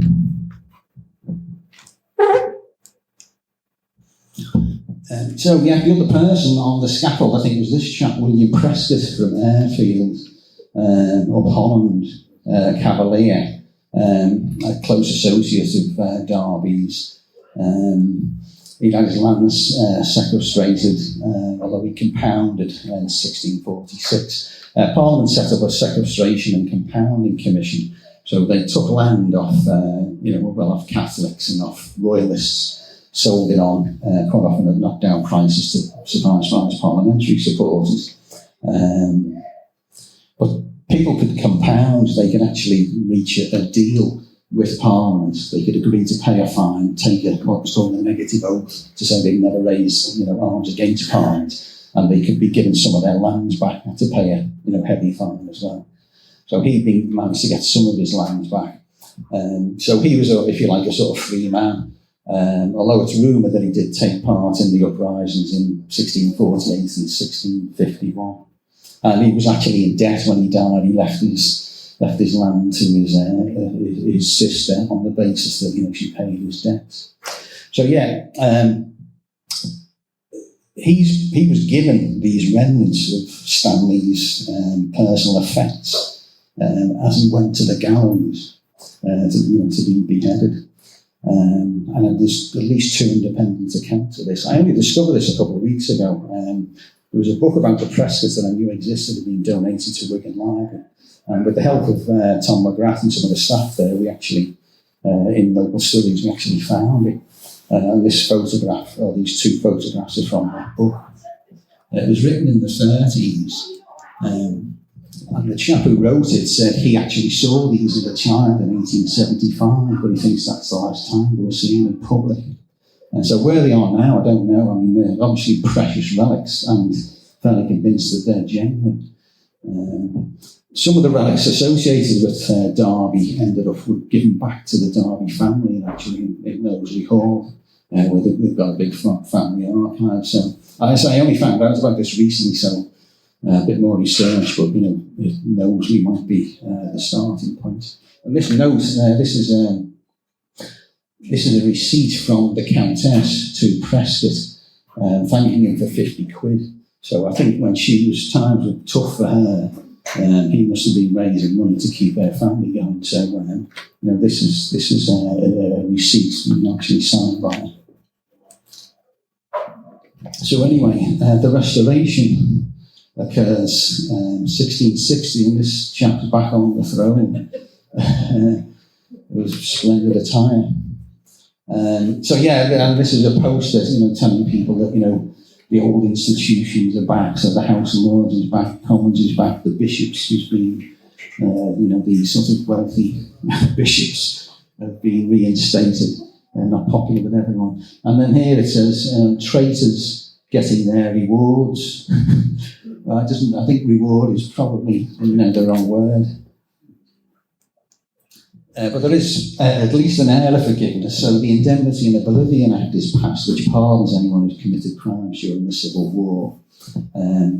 But there's an exception. Anyone who was involved in the sort of regicide, as it was called, the trial and execution of Charles I, isn't excused. So there were 59 people who signed his death warrant. One of them was actually Robert Lilburn, the guy who won the Battle of Wigan Lane. So I don't know if you can see it.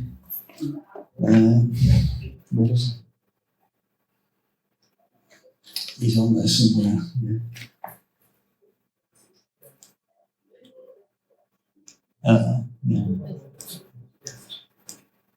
Something to identify. Anyway, he's on there somewhere. He signed it.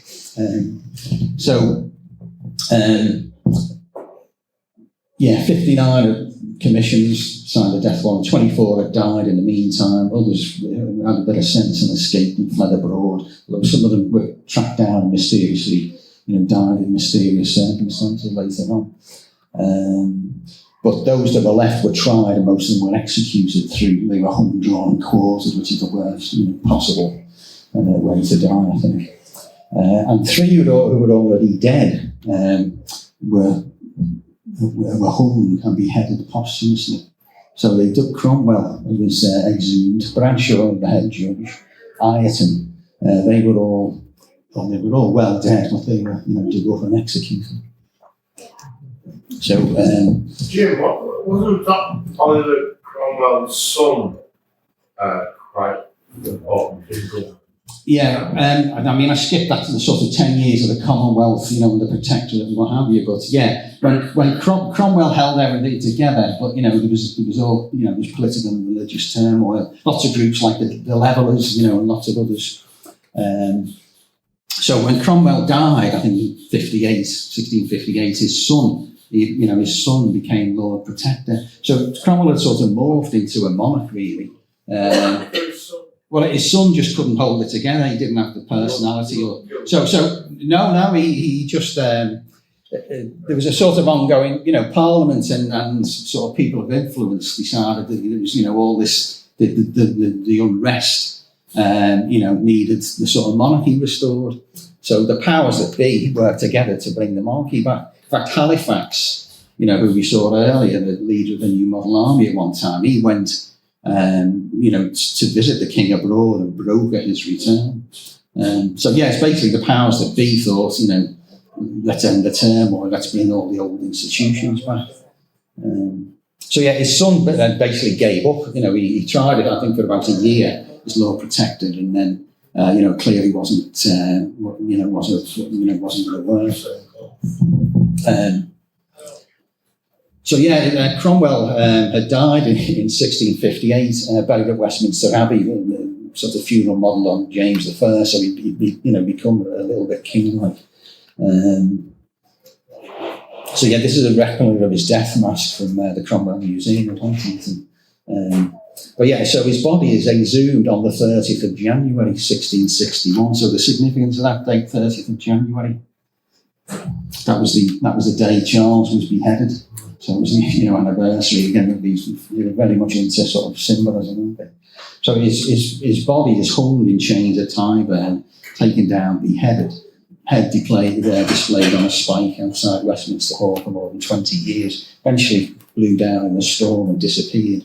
But it was put up for auction on a couple of occasions, I think in the 1800s. Somebody did the decent thing, and it was buried in a chapel in one of the Cambridge universities in a secret location. Add further insult, Charles used his burial chamber, designated it for the burials of his illegitimate children. Charles II, I think, had something like 15 mistresses and countless children by them. They were all, became earls and countesses and what have you. This was Lilburn. So he was a regicide. He was on that list. He signed the death warrant.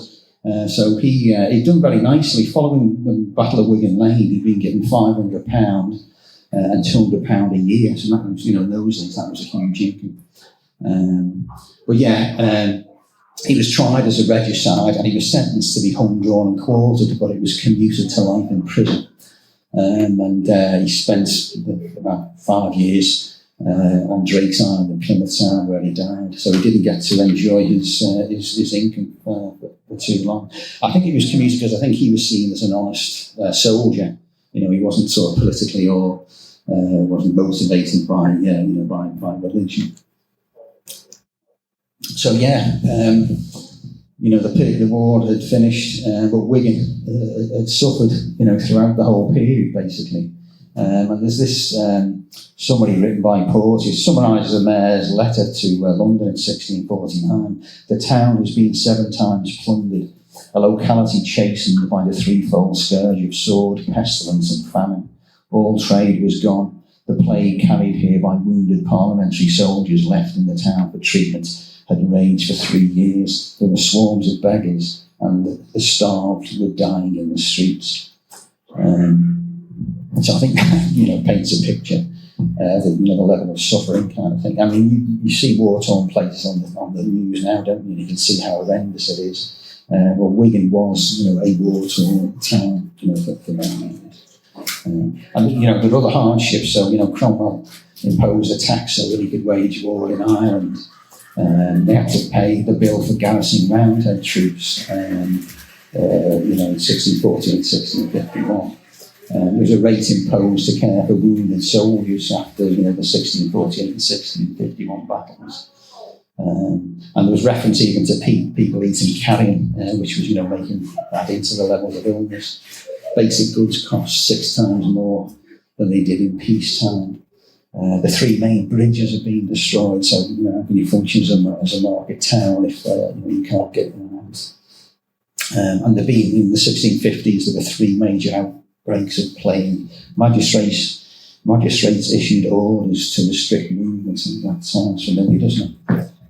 So there's the basic goods costing 6 times as much as well. Sounds a bit familiar. A new hope with the restoration. So the town writes a petition to the new king, reminding them how loyal the town was to his father. They asked for some of the county courts to be moved from Lancaster to Wigan to increase the status of the town. King said he'll look into it, but it never happens. We do get a new charter in 1662, which does enhance the status of the town a bit. We can appoint our own Chief Justice, so Sir Roger Bradshey, who has been knighted by now. He becomes the Charter Mayor and also is made the Chief Recorder for life. This charter does give the town some additional, status. So they can control their own court elite. They can arrange their own markets and fairs and derive the income from it that previously had gone to the rector or the sort of alderman. And he gave us a sword. So it's let people say Wigan have been knighted. So this is some photos I took of the charter. The charter's in the Wigan archives if you actually go and request for them to bring it up and have a look at it. Portrait of Charles II. So the sword became part of the town regalia and it is wheeled out on ceremonial occasions, so you can see it there. And it is actually still in Wigan Museum. It's on display at the moment. If you want to pop into the museum on Library Street, it's on display on the ground floor. So it's quite impressive with sort of red velvet and sort of gold braid. It's got this Roger Bradshey coat of arms on one side, Charles II's coat of arms on the other side. So what happened to the Countess of Darby? She stayed on the Isle of Man. She eventually had to surrender it after the Earl had been executed. Well, that was a little bit contentious because there was an uprising on the island. He obviously didn't want to, I think at one time she was talking of selling it, to Parliament, which upset, the Manx people. And she actually put down, or troops put down an uprising on the island and executed them. When Parliament took it, then she spent 9 years in Russian Castle, in prison in effect. But after the Restoration, she came back, settled in Knowsley, while her son tried to recover the family lands. Died aged 1664. And both the Earl and the Countess are buried in the vaults beneath Ormskirk Parish Church. There's a Derby chapel in the corner, although it's been reconfigured on several occasions. I think the Derby crypt is in a different part of the church. There are some effigies there, but these aren't, the seventh Earl. This is the first Earl and his wife. His wife was actually the mother of Henry VII. So she's buried in Westminster Abbey, as befitting the mother of a king. But the effigy is there lying alongside, the first. That's how they got their wealth when he supported Henry VII at the Battle of that. It was at Bosworth Field, and was knighted and given lands and given the Isle of Man as a result. So you can see that his effigy has been bashed around a bit, possibly during the Civil War, I guess. And they're not in their original place in the church. Now, with the help of Chris and Stuart and another Chris, I met a chap called John Lowton last week. John has been studying the Civil War in the area for a lot longer than me and knows a lot more about it than me. But he's also acquired some artefacts, which he kindly let me photograph and show you. So these are metal buttons and a metal buckle from the Civil War era. Collection of sort of fragments of clay pipe, which again have been dated to the 17th century. We've got loads of these. Well, these could have been, were dropped, I guess, in battle or dropped, in an area where the army camped. A large chunk of a very large cooking pot, which would have been used at a camp. And then lots of these shot. These are actually carbine and a pistol shot. Musket balls are quite large. Carbines were these, like I say, a cross between a pistol and a musket. So they're a lot smaller. The very small one is from a flintlock pistol. He sent me some more pictures today, so this is more shot. So you can see you've got tons of it. all we believe connected with the Civil War. And he sent me this button, which it's got a picture of a tulip on, which is really important because it dates it, to that Civil War era, because there was a thing called tulip mania. Don't know if you heard about it, and suddenly everybody wanted to buy tulips, and just bulls would change their hands for like ridiculous prices. Eventually the bubble burst, and a lot of people had some very expensive flowers in the garden. But this tulip motif on the button dates it to the Civil War period. So all of this material has been found, in and around the sort of, the area where, we know, there were battles or manoeuvres. So just near the end there, some of the sources that I've used tonight. So just and finally, as they say, one of the other phrases and terms used about the Civil War period was that the world turned on its head, because a king was executed, and there were lots of people vying for power. So this was drawn at the time to depict the world turned on its head. So I know surrealism probably wasn't officially invented until about 200 years later, but I think whoever drew this invented surrealism. So, you've got a fish swimming in the sky, a candle burning upside down, a horse driving a cart, this wheelbarrow pushing a man, a rabbit chasing a dog, mouse chasing a cat, and this guy here, he's got his gloves on his feet and his boots on his hands. So the world turned upside down. So thank you for listening.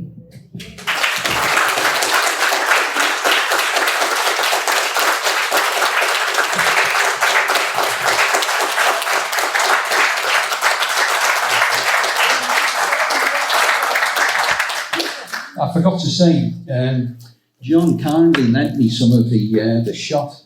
He let me bring it along tonight. So if anybody wants to have a look at it, if you want to hold a piece of nearly 400-year-old Civil War ammunition, come and have a look.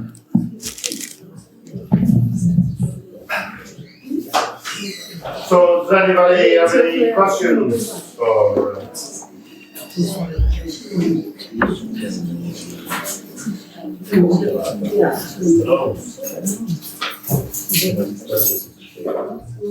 Probably all time. Want to go home, I imagine. One thing that did occur to me, Jim, one thing that did occur to me, and it might sound like a silly question. The screenshot with the signatures and all the red blocks. Oh yeah. Was that wax seals or was that blood?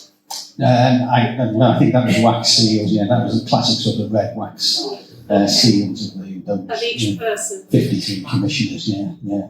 I've counted the seals. I think there might have been one less than 53. But, that's the original, I think. But there are replicas. I know the Cromwell Museum in Huntington has got a replica of it that looks a lot sort of fresher. Where did you find a lot of your stuff? Was it at local studies or? Well, a combination. What got me interested in this? I was actually researching Bill Aldridge from the Archaeology Society asked me to try and find out where Martin Mill was. There was a mill that gave Martin Mill its name, which I managed to do, and I got interested in Martland then. And there was an article in this Transactions of Lancashire and Cheshire Antiquarian Society. There's a whole series of these, some hidden gems in them. So there was an article in here about Martland Mill, so I got the book, to research that. And then there was I found this article from Hawkes, the Wigan librarian who analysed the Anderton papers. So that's what got me hooked and got me interested. So there's lots of good stuff in there that Hawkes. There's a sort of smaller version of it in the archives as well. He published it as a sort of smaller book. It's just a section in that one. There's tons of being written about the Civil War. When I started researching, my mind was blown at the amount of information, the twists and turns, all the people involved. So yeah, there's tons of stuff. Sinclair wrote the history of Wigan. There's a ton of stuff in there about the Civil War. There's, I think, Broxat, the Great Civil War in Lancashire, goes into tons of detail. I found that sort of Prescott book that I found, I think it's a pretty rare book. There's some, I think, from new information. The Stanley relics, I think, very few people know. I think will even know that they exist, because that was a sort of rare book that I've been trying to find for 18 months, 2 years. We've put some of those books on the website, on the Society website, in resources. Yeah. The Sinclair one, it's volume 1 and 2, and the early part of the Civil War and the politics are in the end of 1, and it starts volume 2 with the thing. But I think they're both on. Yeah.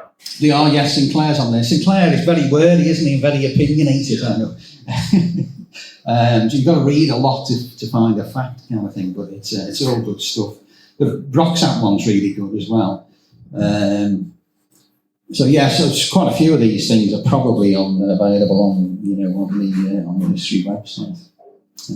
But yeah, I mean, obviously there's tons of stuff online as well. There's lots of, you've probably heard about the reenactment societies. So there's loads of Facebook groups with all these people who meet up, and you've got some are parliamentarians, some are royalists. So there's actually a Thomas Tilsley regiment of foot in existence, and you dress up and reenact. And they've got a Facebook page. So if you just start following some of those, you'll just get bombarded with Civil War stuff. But when you're researching it, it's great because it just lands in your news feed kind of thing. Were the armies conscripted or were the volunteers? There was no conscription as such. There was those two sort of acts that the King and Parliament passed. So, but there was no. I don't think they could enforce it. I think what quite often happened is your sort of the lord of the manor or your landlord or your boss might have twisted your arm. But what they do is they call a muster. They'd read out in church or in the market square. We want all men to report to. We want Darby arranged at Preston Moor. He said, I want all men to report to Preston Moor between the age of 16 and 60. And about 5,000 people turned up. But of those 5,000, probably about, I don't know, maybe a couple of hundred actually joined up and were considered suitable. There wasn't conscription. I guess because it was a civil war, if it was a war with another country, there would have been. But the best way of thinking of it is think of it as like two countries within a country, and you could choose which one you were in. Because they were both, trying to, make their own rules and recruit their own armies. The soldiers, how were they paid? And the age was, like I said, from 16 to 60. Yeah, that was the age range, but in reality, the vast majority of them were sort of between 20 and sort of mid-30s. There's kind of people you'd probably recruit in an army. I mean, I think in those days, people aged a lot quicker, didn't they? If you got to 60, you probably went up to, joining the army. There's details of their pay rates in some of the Anderton papers. So, the officers were on X amount, so many shillings a day. The ordinary men were on so many shillings a day. I think the money came from taxes, local taxes. Sometimes the townspeople had to pay. So there's loads of examples in the court lease records from the sort of the ones that were saved from the sort of late 1640s, where people are still trying to claim their money back from the town for having billeted men in their homes. Or, had to look after horses and feed horses. So quite often it was the local people who ended up, having to shell out to support the troops and support the horses. Yeah. Can I just ask, the guy they executed in Bolton? I presume he was took back there because of his the massacre. Yeah, exactly. Yeah. Was there a trial, or was it just job done with the chicken? Was there any trial for that? There was a trial. He was taken to Chester and he was tried, and there were arguments put in his favour. He said that one of his central arguments was, I surrendered and asked for quarter. Now, normally that would mean you were taken as a prisoner of war. But because of, they viewed him basically as a war criminal because of what he'd done in Bolton. And again, there's varying accounts of what part he played, what part Prince Rupert played. One of his manservants from Leyden Hall had defected to the parliamentarian side and was in Bolton, and he was actually killed, allegedly, after he'd been taken into custody. And Darby was held responsible for that. He claimed that he didn't do it himself, but people said, well, you let your men kill him. So it was a bit like a revenge killing. But no, there was a trial and there was an argument put in his favour. Someone who I couldn't fit into the story, a chap called Brydo, who was the rector of Stanley's church at the time, he went to London to the speaker to plead for Stanley's life. Ralph Brydo. So he pleaded for his life to the Lenthal, who was the speaker at the time.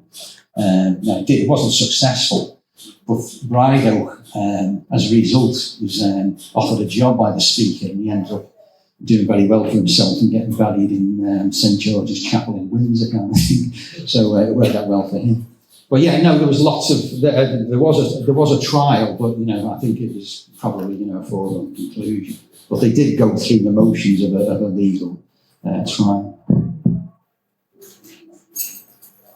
And just going back to the plague outbreaks, they built dining rooms on the Douglas Bank downstream of Wigan, and that's where Woodhouse Lane gets its name from. They were the Woodhouses. Oh, right. So, and then the Woodhouses eventually became Douglas Bank Colliery Yard. And the pub was named the Woodhouses up to about 1982 it would have been when it changed to the keepers, but it had all been called the Woodhouses. And yeah, they were based on dining rooms from probably the 1648 plague. Yeah, the plague was a whole, other story, wasn't it? But it seemed to be rampant at that same time. So it was like Porty's put it, there was the pestilence, plague and war all in one fell swoop. Some of the people there at the end of the war were hanged, drawn and quartered. Have you any idea when that stopped being an official punishment? No. Probably more recent than we imagine, I suspect, as is usually the case.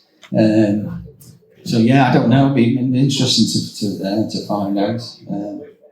But yeah, it was a horrendous fate. The quartered bit meant somebody's body was literally cut into four. And finally died after being nearly hung. Well, that was the idea, was to take them down from being hung alive, so they could, experience what happened to them next, kind of thing. So, yeah, worst possible way to die. Horrendous when you think that in a lot of ways he took prisoners and he exchanged them, and in a lot of ways they were quite nice to the remnants, and then in other ways, so brutal. And that's the thing with civil wars, it's brother against brother, neighbour against neighbour. I don't know if anyone's ever thought what side you would have been on. It's an interesting exercise, what side would I have been on? But then look at the person next to you and think, well, what side would they have been on the same side as me?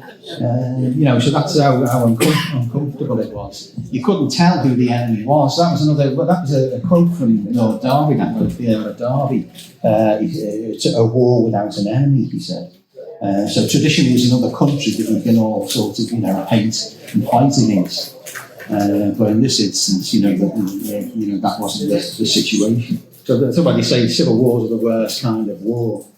So there's lots of subterfuge as well. That's why, Pilkington was made the scoutmaster, because he actually, I think he caught a woman who was going from Warrington to Leigh or somewhere, She had £100 and had a letter addressed to the sort of parliamentarian. So in effect, she was a spy, you know. So there was lots of people, you couldn't tell who, even the uniforms were, were difficult to distinguish. When the new model army was formed, they started to wear red coats because there was this kind of an oversupply of red, dyed red wool, and which I believe is why the English army after that, always wore red and became sort of known as red coats. But until then, it was quite difficult to distinguish. In the first English Civil War, people would just like wear a sort of badge or something so you could tell which side they were on in the, on the battlefield. Any more questions? The Derby spent some time on the Isle of Man. Mm-hmm. What was the importance of the Isle of Man? There was all these skirmishes going on in Lancashire. Well, it was fairly strategically located, wasn't it? So it could control, passenger goods from Ireland, Scotland to England, and vice versa. So it was seen as an important island. There's a fantastic letter that Darby writes to Parliament. They are ordering him to give the island up because you saw that sort of sconce that he built, and incredible letters. It's worth sort of digging it out and reading it. But he basically says, over my dead body, are you going to get this island off me? I'm not a traitor like you. He basically says, I'm not a traitor like you. And I'm under no circumstances are you, I'm going to take this island.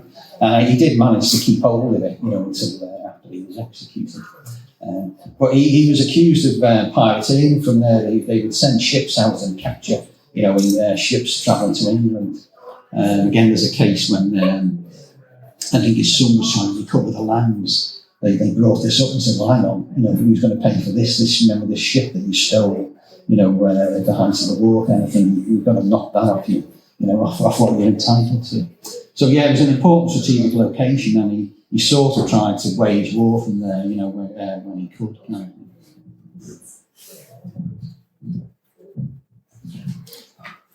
Okay, we done? Right, thank you very much. That's it.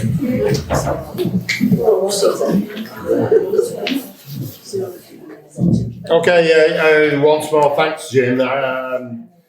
Facts that nobody ever even dreamed of, and I think you're full of lots more facts that you could have gone on for 4 or 5 hours for what you've researched. So once more, get everybody give a big hand to Jim.